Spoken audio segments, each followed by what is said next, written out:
سبيل مريح تنهد يا صاحي كي تستريح. أعوذ بالله من الشيطان الرجيم. بسم الله الرحمن الرحيم. إن الله يأمركم أن تؤدوا الأمانات إلى أهلها. وقال في مقام آخر: إن الله لا يحب الخائنين. صدق الله مولانا العظيم، وصدق رسوله النبي الأمين الحنين العطوف الكريم. درود پاک کا نذرانہ پیش کریں، پڑھیں باوزِ بلند اللہم صلی علی سیدنا و مولانا محمد وعلی آل سیدنا و مولانا محمد بارک وسلم صلاۃ و سلاما علیک یا رسول اللہ صلی اللہ تعالی علیہ وسلم۔ خیانت قیامت کا پیش خیمہ ہے۔ آج ہمارے اس درس کا اور اس محفل کا عنوان ہے کہ خیانت کرنا ایسا ہی ہے جیسے کہ بندہ قیامت کا انتظار کر رہا ہے۔ تو جب ہمارے درمیان خیانت عام ہو جائے تو سمجھ لے کہ اب قیامت دور نہیں ہے۔ اللہ تبارک و تعالیٰ ارشاد فرماتا ہے: ان اللہ یأمرکم، اللہ تبارک و تعالیٰ تمہیں حکم دیتا ہے، ان تؤدوا الامانات الی اہلہا، کہ تم امانتوں کو، ان کے امینوں کو لوٹا دو، اس کو ادا کر دو، جس سے آپ نے امانت لی تھی اسے دے دو۔ پھر دوسری آیت کریمہ ارشاد فرماتا ہے: ان اللہ لا یحب الخائنین، اب اسے امانت دینا ہے، اگر تم نے نہیں دی اور امانت میں خیانت کر لی تو فرمایا کہ اللہ تبارک و تعالیٰ خیانت کرنے والے کو ناپسند فرماتا ہے، پسند نہیں فرماتا ہے۔ آج ہمارے معاشرے میں خیانت کے الگ الگ رنگ ہے، الگ الگ رنگ ہے۔ ہم جب خیانت کا لفظ سنتے ہیں تو ہمیں احساس ہوتا ہے کہ خیانت صرف پیسوں میں ہوتی ہے، چیزوں میں ہوتی ہے، کہ ہم نے کسی کو کوئی پیسے رکھنے کے لیے دیے اور اس نے پیسہ جو ہے کھا لیا۔ ہم نے کوئی چیز اس کو رکھنے کے لیے دی، اس نے اس چیز میں کچھ کمی کر دی۔ لیکن صرف اسی کو خیانت نہیں کہتے، یہ تو عموماً عام طور سے لوگوں کے درمیان عام ہے۔ لیکن خیانت ازدواجی خیانت بھی ہے کہ بیوی آپ پر بھروسہ کرے لیکن آپ اس کے ساتھ خیانت کر جائیں۔ اسی طرح شوہر بیوی پر بھروسہ کرے لیکن بیوی اس کے ساتھ خیانت کر جائے، آپ اچھی طرح سے سمجھ سکتے ہیں۔ اسی طرح کوئی دوست آپ کی دوستی پر بھروسہ رکھتا ہو اور دوست عین وقت پر اس کا ساتھ چھوڑ دے اور اس کے ساتھ خیانت کر جائے۔ آپ سے کسی نے کوئی راز بتایا ہو اور یہ کہا ہو کہ راز کسی کو مت بتانا، اور آپ نے وہ راز کسی کو بتا دیا، خیانت ہے۔ اور جب یہ خیانت رونما ہوتی ہے تو انسان کو صرف ایک ہی چیز نظر آتی ہے کہ اب قیامت قائم ہو جائے۔ اللہ کے رسول صلی اللہ علیہ وآلہ وصحبہ وسلم صحابہ کے گرد بیٹھے ہوئے ان سے بات فرما رہے تھے، گفتگو فرما رہے تھے۔ اسی دوران ایک اعرابی صحابی آئے اور انہوں نے عرض کیا: رسول اللہ صلی اللہ علیہ وآلہ وصحبہ وسلم، اور میں حضور قیامت کب آئے گی؟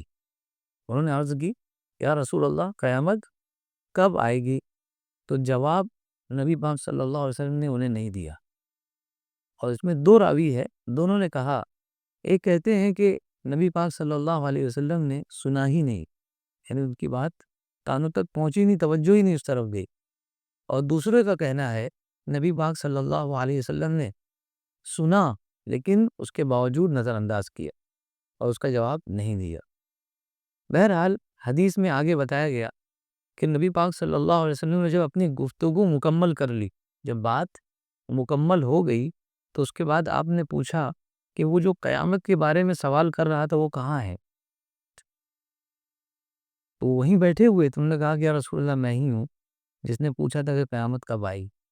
اللہ کے رسول صلی اللہ علیہ وسلم نے ارشاد فرمایا: اذا بیعت الامانہ فانتظر الساعہ، فرمایا جب امانت ضائع ہو جائے تو قیامت کا انتظار کرو۔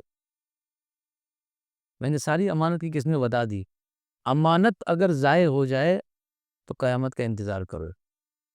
قیل کیف اذاعتها، قال کیف اذاعتها، وہ صحابی رسول نے عرض کیا: رسول اللہ امانت کیسے ضائع ہوگی؟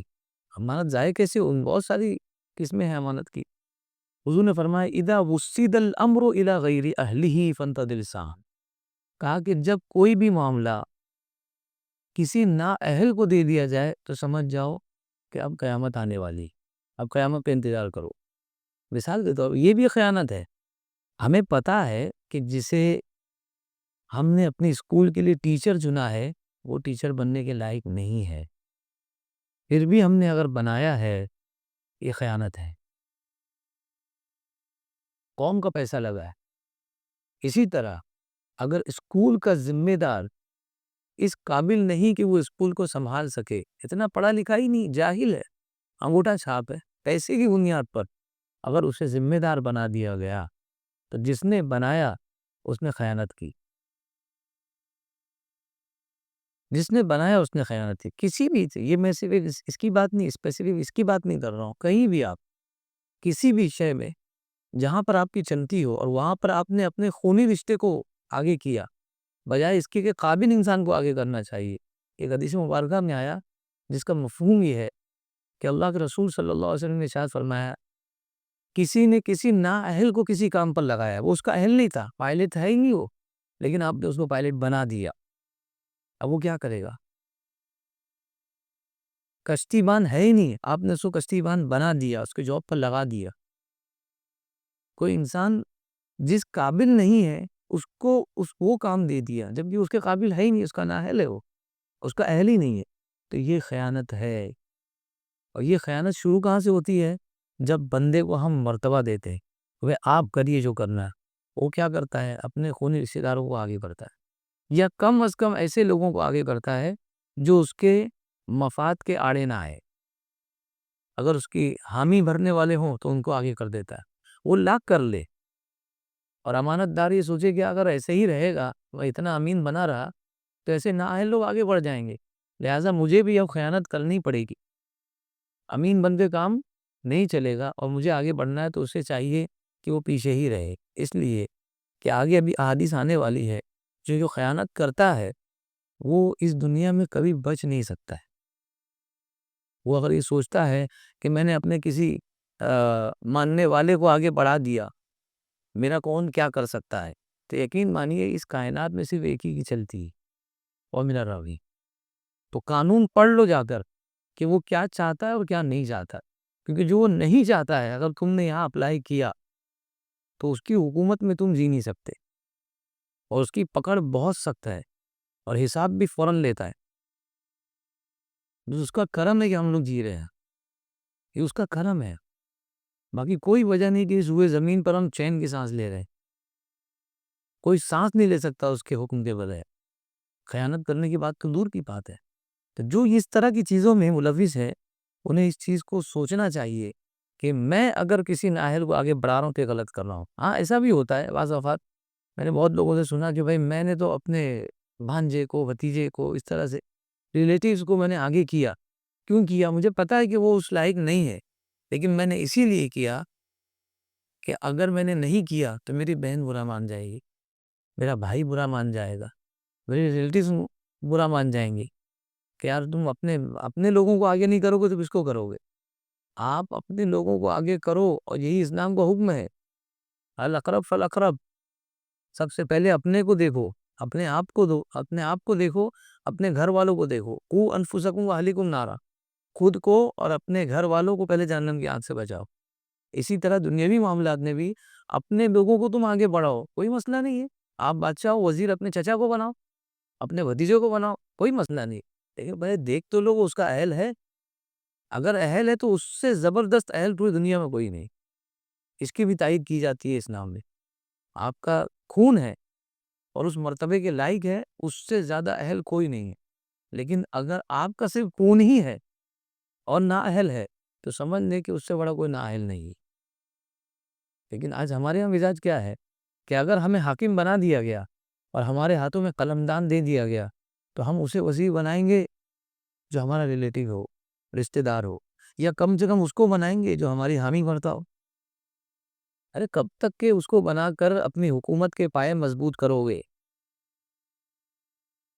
اگر تم اس کی بنیاد پر اپنی حکومت کے پائے مضبوط کر رہے ہو تو سوچو کتنے کمزور ہو کہ تم نے ایسے شخص پر اپنی حکومت کو نربھر کیا ہے جو خود آپ پر نربھر ہے. آپ نے ایسے شخص پر اعتماد کیا اپنی حکومت میں کہ یار اس کی بنیاد پر میری حکومت چلے گی، جو خود آپ کا محتاج ہے. کل آپ سے زیادہ کہیں ملا تو چلا جائے گا، بھئی آپ کی حکومت. تو سوچنے والی بات ہے کہ محتاج کے بل پر آپ نے اپنی حکومت رکھی ہے. اسی طرح اگر آپ نے اپنی بیٹی کا رشتہ کسی ایسے لڑکے سے کرنا چاہا ہے جس سے آپ راضی نہیں ہیں، آپ راضی نہیں ہیں، جانتے ہیں کہ آپ ٹھیک نہیں ہیں، لیکن پیسہ پانی بہت ہے، خوشحال ہے، تو ایسی صورت میں آپ اپنی بیٹی کے ساتھ خیانت کر رہے ہیں، یہاں خیانت ہو رہی ہے. تو ذرا سی بھی اگر رضامندی نہیں ہے تو آپ کو چاہیے کہ اپنے قدموں کو پیچھے لے لیں. لیکن ہمارے یہاں کا کانسیپٹ کیا ہے؟ اللہ کی ہدایت پر پورا یقین ہے کہ اللہ ہدایت دینے والا ہے، لیکن اس بات پر یقین نہیں کہ اللہ رزق دینے والا ہے. یہ کانسیپٹ آپ سمجھ لیں.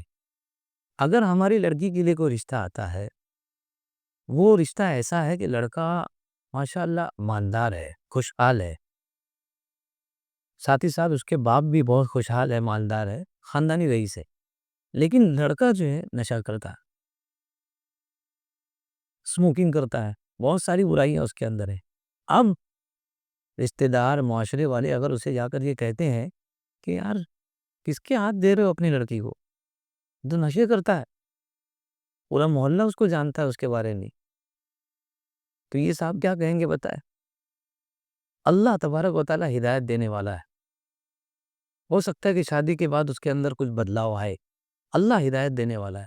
ہم تو اللہ کے بھروسے دے رہے ہیں. بالکل صحیح ہے. ایسا توکل تو اگر سب میں پیدا ہو جائے تو بہت بڑی بات ہے. اب دوسرا، اس کا دوسرا روپ دیکھیے. وہیں پر ایک لڑکا ہے، بہت نیک ہے، پارسا ہے، نمازی ہے، کوئی کیس نہیں پولیس اسٹیشن میں، ایک دم کلین ہے، بالکل صاف ستھرا. لیکن مسئلہ یہ ہے روز کماتا ہے، روز کھاتا ہے، مڈل کلاس لڑکا ہے، بہت زیادہ ترقی یافتہ نہیں ہے. آپ کی بیٹی کو بہت گھمانے نہیں لے جائے گا، اس کے شوق نہیں پورے کر سکتا.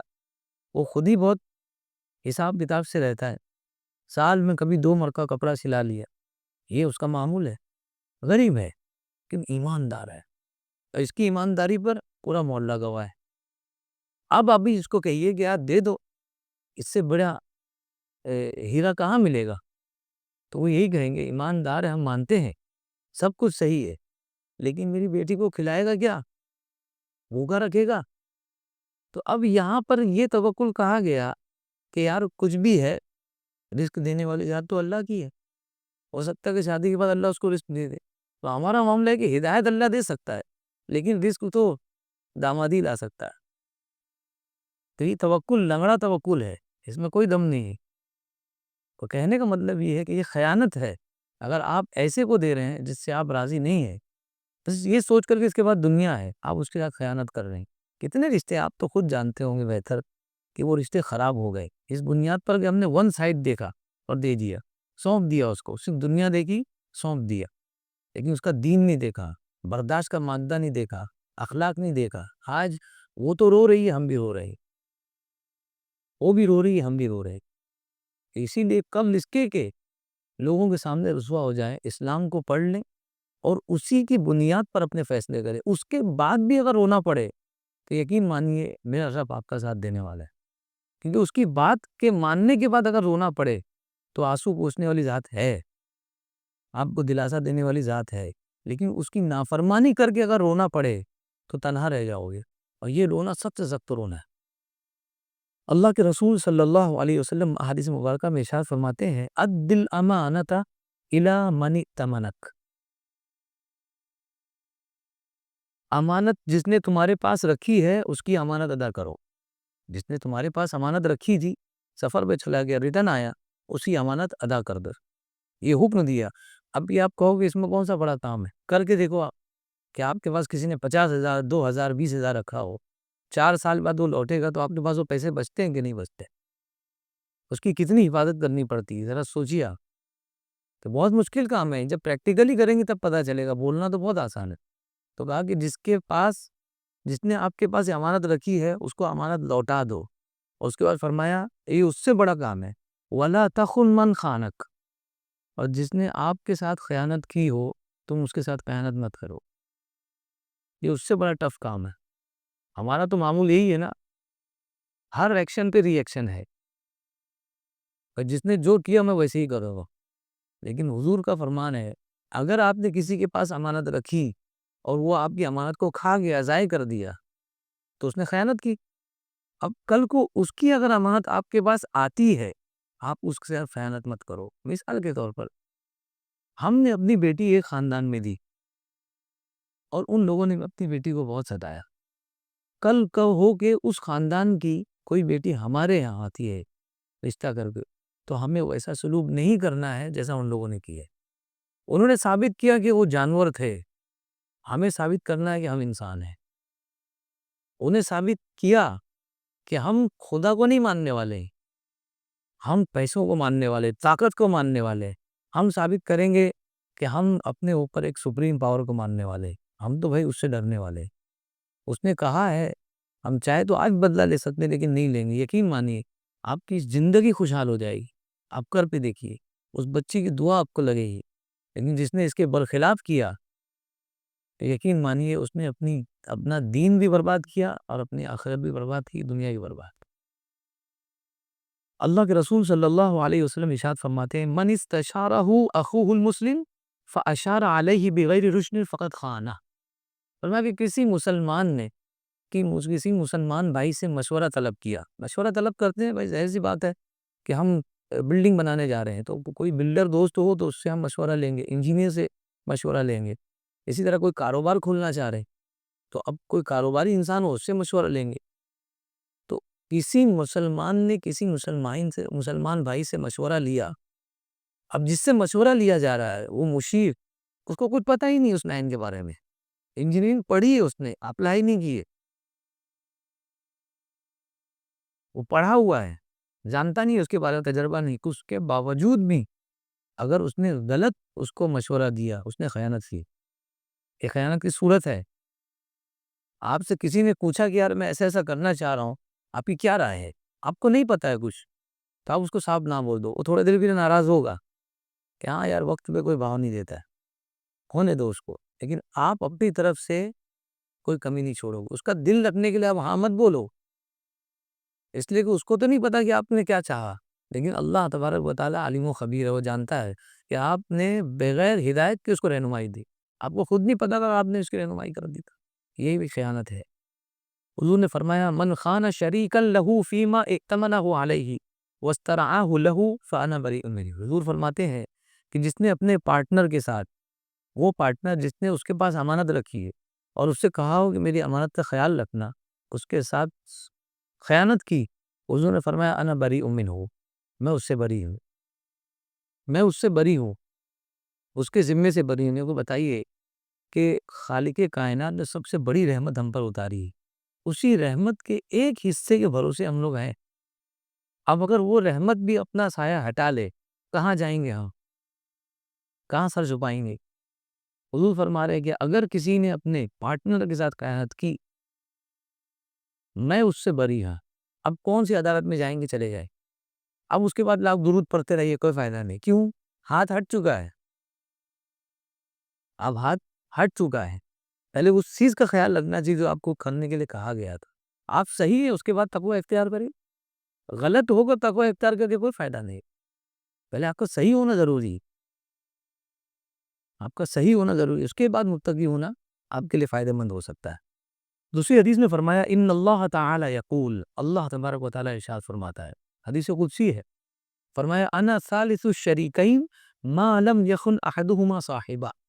فرمایا کہ دو پارٹنر ہیں اور دونوں پارٹنر کا حال یہ ہے کہ ایک دوسرے کو امانت دار ہیں، ایک دوسرے کے لیے امانت دار ہے، دونوں نے ایک دوسرے میں خیانت نہیں کی ہے.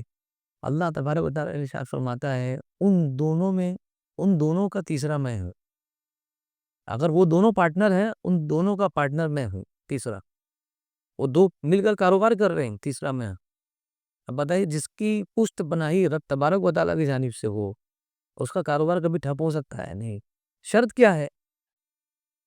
شرط کیا ہے؟ دونوں آپس میں امین ہو، ایک دوسرے کے لیے خیانت نہیں کرتے ہو. اللہ تبارک و تعالیٰ کا وعدہ ہے کہ میری پشت پناہی ان کو حاصل رہے گی، کبھی بھی نقصان نہیں اٹھائیں گے، کبھی پریشان نہیں ہوں گے. لیکن اس کے بعد فرمایا فَإِذَا خَانَهُ فَخَرَجْتُ مِن بَيْنِهِمَا، اور اگر ان دونوں میں سے ایک نے دوسرے کے ساتھ اگر خیانت کی تو میں نکل جاتا ہوں، میں ان دونوں کے درمیان سے نکل جاتا ہوں، یعنی اس کی پشت پناہی چھوڑ دیتا ہوں، اس کی مدد کرنا چھوڑ دیتا ہوں. یہی حضور نے فرمایا خیانت کرو گے میں تم سے بری ہوں، خیانت مت کرو، نقصان اٹھا لو. دوست نے تمہارے ساتھ خیانت کی ہے ٹھیک ہے، لیکن آپ کو موقع ملے مت کرو، ہم آپ کو بہت دیں گے. تو یقیناً ہم تو سب جانتے ہیں کہ زیادہ محنت سے پیسے ملتے ہیں تو حمال سے زیادہ پیسے والا کوئی نہیں ہوتا، اس سے زیادہ کوئی محنت نہیں کرتا ہے. زیادہ محنت سے پیسے نہیں ملتے ہیں، زیادہ امانت داری سے سکون ملتا ہے، اور پیسے سے سکون ملتا ہے یہ سب سے غلط بات ہے. سب سے بڑا پیسہ آپ کا سکون ہے کہ آپ شان سے مسجد میں بیٹھے ہیں، آپ کو کوئی فکر نہیں ہے کہ مجھے کسی کا لینا ہے یا دینا ہے، کسی کا قرض ہے، کوئی میرے دروازے پہ کھڑا ہے. اس سے بڑا سکون کیا مل سکتا ہے آپ کو؟ وجہ کیا ہے؟ آپ کی کمائی حلال بھی ہے، آپ کو کوئی مسئلہ نہیں. ہر سال زکوٰۃ نکالتے ہیں، آپ کو کوئی مسئلہ نہیں. تابعین میں کچھ ایسے بھی تھے گھر کا دروازہ کھول کر بیٹھے، کسی نے پوچھا کہ دروازہ کھول کر بیٹھے کبھی کوئی چور آ جائے، بولے زکوٰۃ نکالتا ہوں میرا مال کہیں نہیں جائے گا. ایمانیات دیکھیے، زکوٰۃ نکالتا ہوں نا میرا مال کہیں نہیں جائے گا. کوئی لے کے بھی گیا تو اللہ کی جانب سے لے کر گیا، وہ لا کے بھی دے کے جائے گا. تو یہ مزاج ہونا چاہیے انسان کا. جب وہ مزاج ہوتا ہے تو پھر ایمانیات بڑھ جاتے ہیں. لیکن خیانت کرنے والے کے لیے بہت ہی خطرناک چیز ہے. اور دوسری بات یہ بتائی اللہ کے رسول صلی اللہ علیہ وسلم نے کہ امانت اگر آپ کرتے ہیں، امین بنتے ہیں، تو آپ کا فائدہ کیا ہوگا؟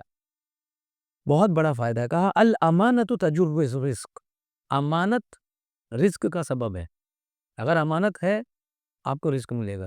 اب آپ سوچ رہے ہو کہ رزق کا مطلب پیسہ، ایک ہی رزق ہے ہمارے دماغ میں، لیکن رزق کا مطلب صحت بھی ہے، رزق کا مطلب اولاد بھی ہے، رزق کا مطلب صحت بھی ہے، رزق کا مطلب یہ بھی کہ آپ سن سکتے ہیں، رزق کا مطلب یہ بھی ہے کہ آپ دیکھ سکتے ہیں، یہ بھی رزق ہے، یہ بھی خدا کا رزق ہے. جن کو جو سن نہیں سکتے ان سے پوچھے کتنے بڑے محروم ہیں، وہ ان سے اگر پوچھے کہ کیا دعا ہے، بولے میں سن سکوں بس. جو اندھے ہیں ان سے پوچھے کیا دعا ہے، بولے میں دیکھ سکوں بس. یہ ان کے لیے سب سے بڑا رزق ہے.